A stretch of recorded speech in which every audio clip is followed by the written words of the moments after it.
Yemen में अमरीकी फौजी अड्डे पर ड्रोन हमलों में अमरीकी फौजियों की हलाकत के बाद अमरीका ने ईरान के पासदाराने इनकलाब और तेहरान की पुष्पनाही से काम करने वाले इराकी और शामी मिलिशिया के ठिकानों पर फिजाई हमले शुरू कर दिए हैं।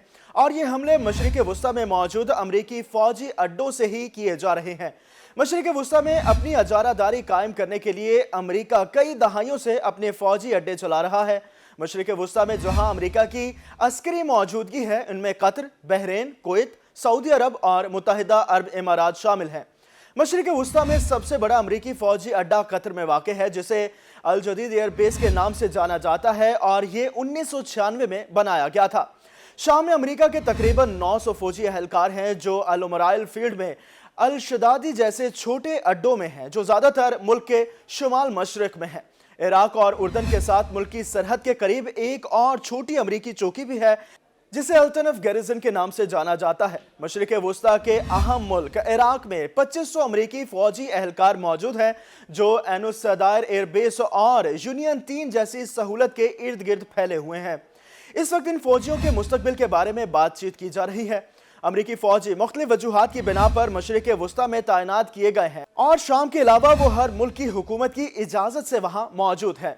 इराक और शाम जैसे मुल्कों में अमरीकी फौजी दाइश के अस्करियत पसंदों के खिलाफ लड़ने के लिए मौजूद है। अमरीकी फौजी मुकामी फोर्सेस को मशवरा देने में भी मदद कर रहे हैं। अमरीका के एक अहम इत्तेहादी मुल्क उर्दन में सैकड़ों अमरीकी ट्रेनर्स हैं, जहां वो साल भर वसी मशक़ें करते हैं। कतर और मुत्तहिदा अरब इमारात जैसे दूसरे मुकामात पर अमरीकी फौजियों की मौजूदगी इत्तेहादी फौज की तरबियत और खित्ते में ज़रूरत के मुताबिक कार्रवाई के लिए इस्तेमाल की जाती है।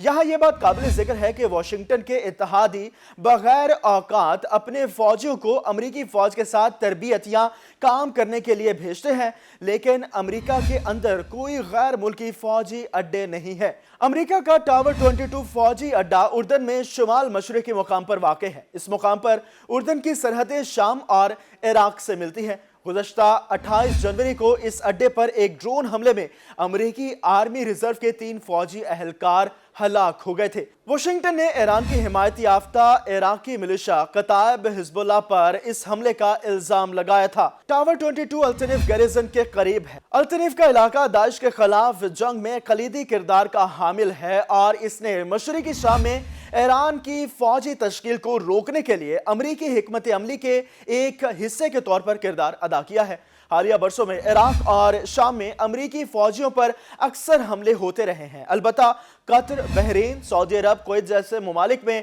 अमरीकी तनसीबात पर आमतौर पर हमले नहीं होते।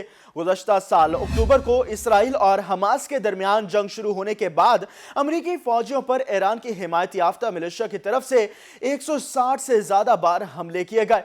गुज़श्ता माह टावर 22 अड्डे पर हमले से पहले अमरीकी तनसीबात पर होने वाले हमलों में तकरीबन 80 फौजी जख्मी हुए थे। सिर्फ टावर 22 पर हमले में 40 के करीब अमरीकी फौजी जख्मी हुए। अमरीकी अड्डों की मिसाइलों या ड्रोन से बचाव के लिए फिजाई दिफाई निज़ाम समेत सहूलियात से हिफाजत की जाती है। मशरिक़ वुस्ता में तशद्दुद की एक नई लहर गुज़श्ता साल अक्टूबर के बाद से जारी है। फ़लस्तीनी तंजीम हमास के जंगजुओं ने इसराइल में घुसकर 1200 इसराइलियों को हलाक कर दिया था और 253 को यरगमाल बनाया था। इसराइल ने इस हमले के जवाब में गजा की पट्टी पर एक फौजी मुहिम शुरू की, जिसमें हमास के जरिए इंतजाम महकमा सेहत के हुकाम के मुताबिक 27,000 से ज्यादा अफराद शहीद हो चुके हैं। इसराइली अस्करी मुहिम गजा की गुंजान आबाद पट्टी में एक शदीद इंसानी बहरान का बाइस बनी हुई है।